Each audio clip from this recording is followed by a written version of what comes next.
Beyond the newsroom, where untold story is revealed. BTN Media Beyond the Newsroom gwe mukutu ate ogukuweereza ensonga z'essamasonga nga bw'oba weetaaga okubeera ng'ozimanya most especially ezitambula mu ggwanga lyattu Uganda mu nsonda ez'enjawulo in all different corners, entertainment, politics n'ebintu ebirala ne current affairs tubeerawo okubanga ate tubikuwa yezedde ne yakuweereza njagala okubeera nga nkwebaza nti okoze ekyo ekisingira ddala gwe nno wandaba embeera ya wizo manizo Ebuvanjuba nebugwanjuba ewaka wasigalawo ewasinga. Beyond the Newsroom gwe mukutu ogukuleetera ekyo ekisinga. Katiranga naffe ng'oyita ku noti 771 44 53 ne noti 744 26 45 na bino bikulu tetulanga bafere tetulanga basawo ba kinnansi n'abagwa mu koowa eryo. Mwebale kutuwagira. Thank you. mutwalire ensambya yeyongedde okubeera nga ati yetabuka kigambibwa ayinza okumala emyezi nga 6 n'okudda waggulu ng'ali ku ndiri kiki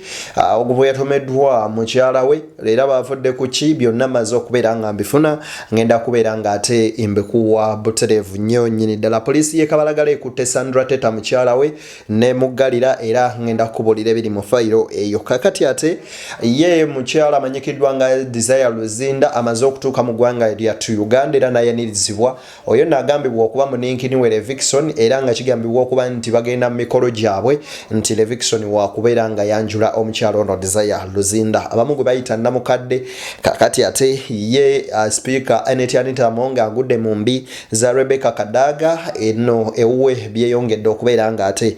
bitabukira ddala omukyala ono bukyana alinako byakoze kuteeka kanseri ya Sulimbas Nalukoola byonna mbikuleetedde kyoba tokola kwe kuvaako ku Beyond the Newsroom kwanga ffe tukuwa akasavu kanyama okuva mu areas ez'enjawulo buli kimu n'oba nga ate okitegeerera ddala malidadi sana malidadi kabisa awo wennyini njagala okubeera nga nkusaba video eno soko jimpere like bwe jo like ejja kudduka emisinde mingi tukekulisa kinomu atera mu ngeri y'emu njagala okubeera nga nkusaba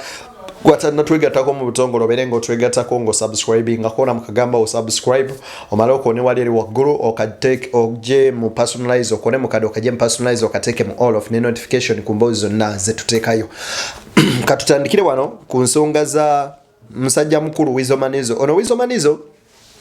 ever since omugenzi radio oba muzi radio Sekibogo lwe yava mu bulamu bw'ensi eno yagaana okutereera era nga abadde ajja anywa omwenga akola biki n'alwana n'akuba omukazi kati olunaku lwa leero bukedde ku makya omukyala amanyikiddwa nga Sandra Teta n'ateeka abaana mu mmotoka okubeera nga batwala ku ssomero kwe kuyitirawo ku bbala okusinkana bbawo ono Wizo Manizo we bayombye n'amulangira ebigambo bingi nga kwamuteredde okumugamba nti tamuwoomera mu nsonga z'ekintu ekikulu era n'amugamba nti ndaba abawala bangi abakusinga era n'amutegeeza nti ne byolimba abantu nti wali obaddeko nalulungi we Rwanda olimba toli era toliimu yadde akanuguusa bino nno bijje oba oliawo omukyalo ono mu budde n'ajja n'afuna obusungu kwe kuyingira emmotoka ate n'amutomera bw'amutomedde mu reverse ne bagenda maaso n'okubeera nga bamuddusa mu ddwaliro ensambya eyo nno gye bakamutemeddeyo abasawo nga bagamba nti Katonda ayambye buyambi okugulu kubadde kwakutemebwako naye ajja kubeera nga ajjanjabwa ebbanga eritaka wansi wa myezi 6 okusinziira ku basawo nga bwe batutegeezeza kakati ate yo poliisi y'e Kabalagala egenze maaso n'okuba nga ekwata omukyalo ono amanyikiddwa nga Sandra Teta era we twogerera ali mabega wa mitayimbwa gy'atemeza ku misango egy'okubeera nga agezaako okutuusa obulabe okulumya n'okwegezaako okusanyawo obulamu bw'omuntu ebyo nno gye gimu ku misango egimuguddwako ku poliisi omwana muwala ono Sandra Teta we twogerera ku kadde kano era ebisingawo tujja beera nga tulinda mayanja family eveeyo ebeeko kyetugamba kakati olunaku olwaleero omukyala amanyikiddwa nga Desire Luzinda avuddeyo aze mu ggwanga lyattu Uganda okubeera nga bakwasaganya emikolo gyabwe ne Levikson yono bangi badde nga bagamba abantu abo balayika beeyagala abantu abo beeyagala n'ekyalwaddaaki bamaze ekintu ne bakisa ku mutendera oguddako bangi bagamba nti Levikson omwana omuto kyekimwagaza namukadde munnange omukadde oyo omulaba bukadde naye tomanya ki kyamukaddiya n'olw'ensonga eyo ewali abaagalana tuteekayo ate ekigambo kyo tugende butereevu omulamwa gwa video gw'olunaku olwaleero wano wetuli bigambo bino bya maama alitwala Rebecca Kadaaga ayambalidde speaker Anita Among wuliriza so kanda baba NRM yenetandika okubukira ensonga tubaga wesize ebizigo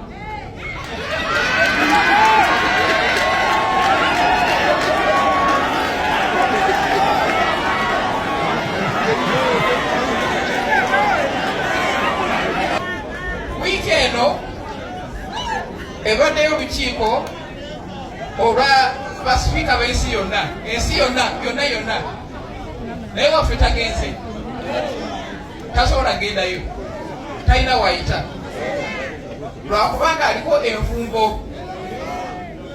ey'obulyake bannange wekiri aliko sanctions baziteekako lwa bubbi America tasobola gendayo UK tasobola gendayo nawadde Dubai wano tasobola gendayo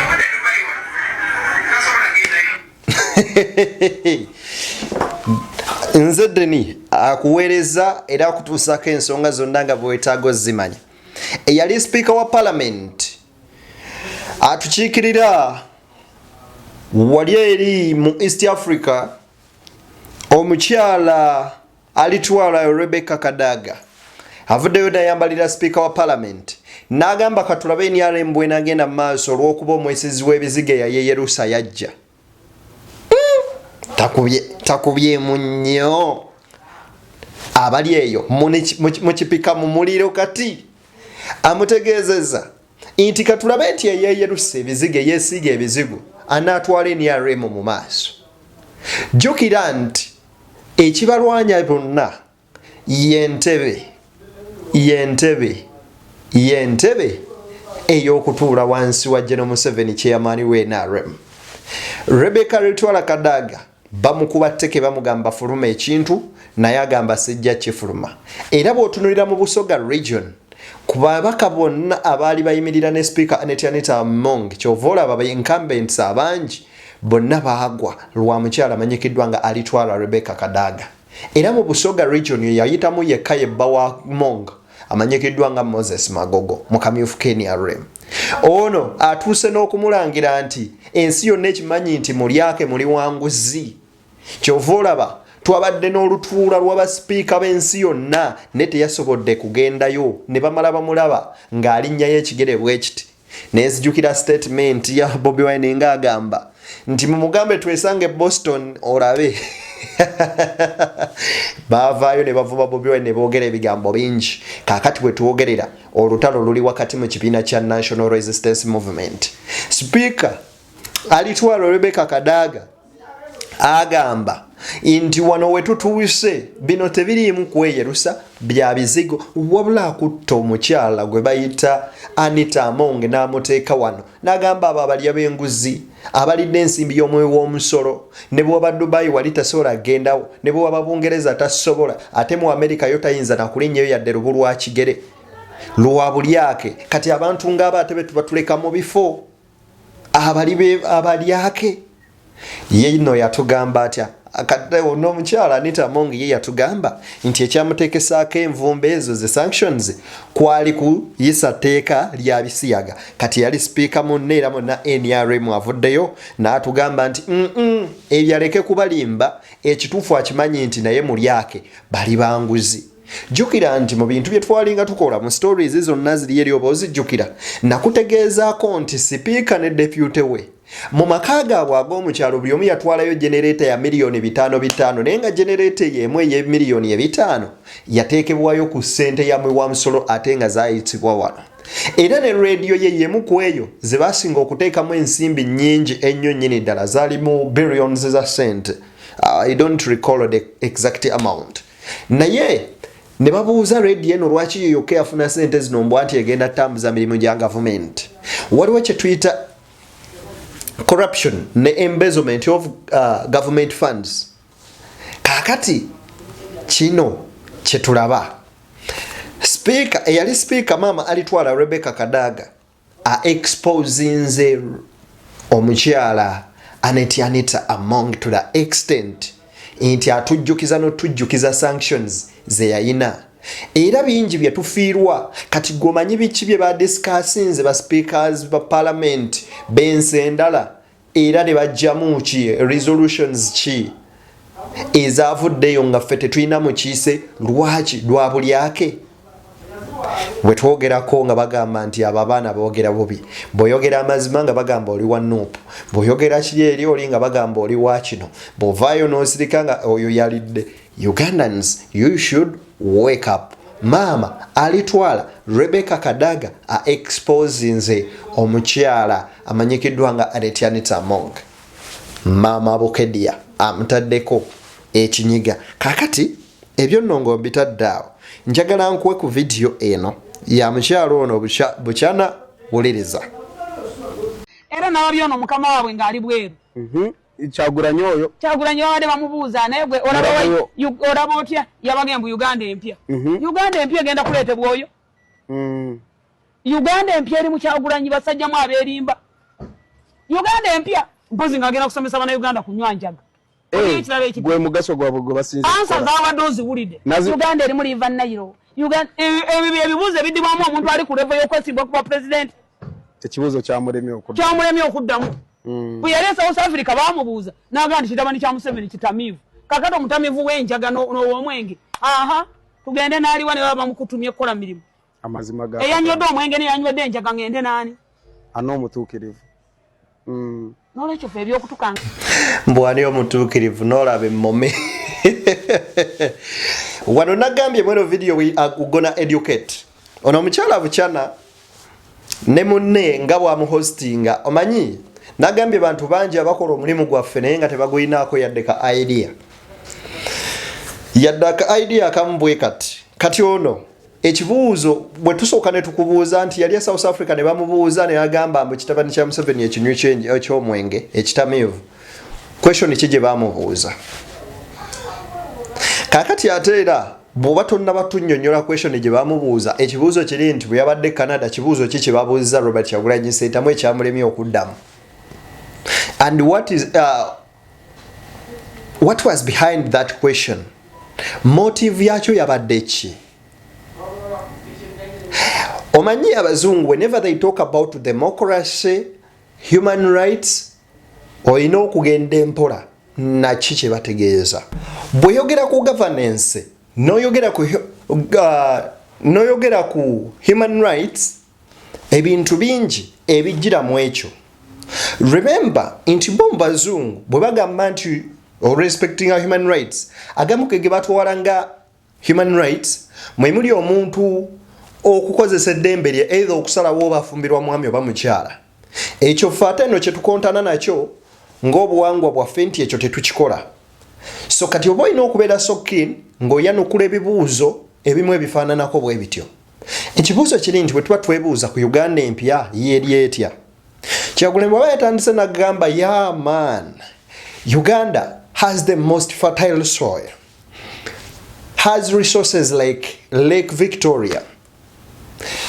Yes, Africa, wano mu Uganda, cash crop ze tulina ne tu exportinga ye coffee. Kyova batwali tulwanirira etteeka ly'emmwanyi okubeera nti bannayuganda singa emmwanyi eba waggulu bonna baba bagenda benefitingamu. Era backbone ya Africa, most especially Uganda, is agriculture. It being that Uganda erina ettaka erigimu ennyo,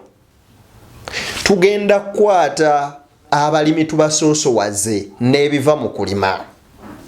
Buli munnansi asobola okubeera ng'abaako kaateeka mu nsawo ye yeekulaakulanye. Uganda empya eyogerwako. Tulina resources ennungi nga bw'olaba zi Lake Victoria. Lake Victoria bw'ogyogerako nti ennyanja wano baazitwala kyova olaba bw'ozisangako magye ku myalo kuliko magye abavubi tebakyavubanga luli nga bangi baabeerangawo obulamu bwabwe ne babubeezaawo nga babubeezaawo ku kintu kimu kyokka eky'obuvubi ne kati baagobwa ku myalo bannayuganda bangi nga bafunangamu ensimbi gwe weebuuzeemuko singa fishery yaffe tugyongeramuko sente industry eyo ne tusobola okubeera nga tukola kye bayita value addition ebyennyanja byaffe ne tubigatako values ne tutandika okubeera nga tubyexportinga gweokimanyi engege nsintini ezizirina kyokka ate nga ziri katale watya nga ffe tuli the most leading country mu kubyexportinga ebyennyanja ebyo Uganda eba egenda gaininga sente mmeka ye abaffe bwe tusoosowaza ebyobulambuzi tusobola kufunamu sente zenkana ki okuzimba Uganda empya ebyo byonna nga tonnaba kuseka ku biki omusajja bye yazzeemu tunuulira Rwanda neighbor waffe bwe yali elaunchinga ebyobulambuzi yagenda nesinkana ttiimu eri ebufaransa gye bayita Paris Saint-Germain oba PSG n'ebungereza ttiimu gye bayita Arsenal ne bateeka waneeno ku mijoozi gyabwe Visit Rwanda. The same month Uganda ya launchinga Rolex ng'ekyobulambuzi. Nsi kyetalina Rolex chapati n'amagi nsi kyetabirina nga siffe tusinga n'okulima eŋŋano wano e Uganda I mean mu Africa nga naye n'amazike ge balaba e Rwanda gava wano Uganda ne gayita wali eri wansi ku lusozi ne gakkirira bagalinda kukomawo okwebaka galiire eno kakati ye Uganda empya eyeeyagaza okulabika nga erabikako nga bannansi bye balima birina akatale nga bannansi ebyobulambuzi bireeta akasente ye Uganda nga tuli zero tolerance of corruption nga temukyali nguzi nga billions 14 buli mwaka eziriibwa abali b'enguzi nga zikwata ne zidibuzibwa mu ggwanika ly'eggwanga ne zibaako bye zikola kati gwe obwongo bwo tebukuwa Bukyana agambye nti mpozi Uganda empya nga Bobi Wine agenda bayigiriza kunywanjaga ne tumubuuza ekibuuzo Bukyana egwe ne Bobi Wine can you be on the same level? One, Bobi Wine ya inspiring nze buli muvubuka nze ne buli nebaka ndooto okubeerako ne family eri obulungi ng'eya Bobi Wine family eriko mukyala wo ng'omwagala n'abaana bano bakuliza wamu nga bamanyi maama ne taata ebyo byakulabirako bye tumulabirako tu asa ghetto youth yakola ku myaka emito aguze emagera azimbye amaka g'otamuwa mu bonna abayimbi bannaabo abasatu nga bwe bali abasatu Bobi Wine Bebe Cool Chameleone ye yabasooka okuba n'amaka agafaanana bwe gatyo n'akulaga nti omuntu abeera ne business akola alina beach one of the most beautiful beach wano eno mu ggwanga Uganda One Love Beach Busaabala n'akulaga nti asobola okwempoweringa abavubuka n'agula picha ezisoba mu 100+ n'aziwa abavubuka bakole bagatteko gw'ogamba nti tetulina kye tumuyigiddeko omusajja alina ebizimbe ebyenjawulo zizo zisemakookiro plaza mu nnyimba zaatuyigiriza okwagalana atuyigiriza okuba obumu okwagala obuwangwa bwaffe okwagala Buganda tisibuka waba Ssaabasajja Ssaabasajja Muwenda Mutebi oyo ayaniriza buli omu kabeere muyise ne tumanya nti Buganda twaniriza ne kati mwe baserwajja okwota mwe mukizannyini mu entannamo Bukyana kamuteera awo kakati ebyo nga mitadde ku mabbali kanso Elias Luyimbazi Nalukoola alina wano kyagamba kanso kenkwe wano ku kanso Elias Luyimbazi Nalukoola owulirize tukawa obudde tokkiriza amagye kusalira waani abakukulembera mugaane mubakubira enduulu temuvaawo paka nga balangiridde omutuufu oyo gwe mwalonze temukkiriza ababbi bano temukkiriza bannaakyemalira kati bya protestive vote binaasoboka protestive vote ya ddala teri ayinza kuvuga nga mbalaasi okugjako omugongo gwo nga gweweseemu ng'abakawempe north bwe baakola nti teri waamagye tusalirawo emmundu bazizeeyo mu barracks ekyewuunyisa kyekino bwana Katamba Kawempe North erina emiruka 9 ate nga poliisi yekola mu general election nga tugenze mu kulonda okw'eggwanga lyonna yebikolako naye maama kyagiyinga kitya ekawempe north emiruka omwenda gyokka okubanga byagizitoowerera netuuka okubanga amagye geeyingiza mu kulonda kwaffe ye abaffe bwe baba baali bakola ku butebenkevu mwe baali babakubira ki bannamawulire baali baagala babba akalulu nga tebabakwata ku kamera era baakuba abalina amasimu babba amasimu g'abantu wamma birowoozeeko yenzedde ne beyond the newsroom gwe mukutu mbaagaliza bye munjagaliza kadde ka kawungeezi tusinkane nga guludde nakkiriza.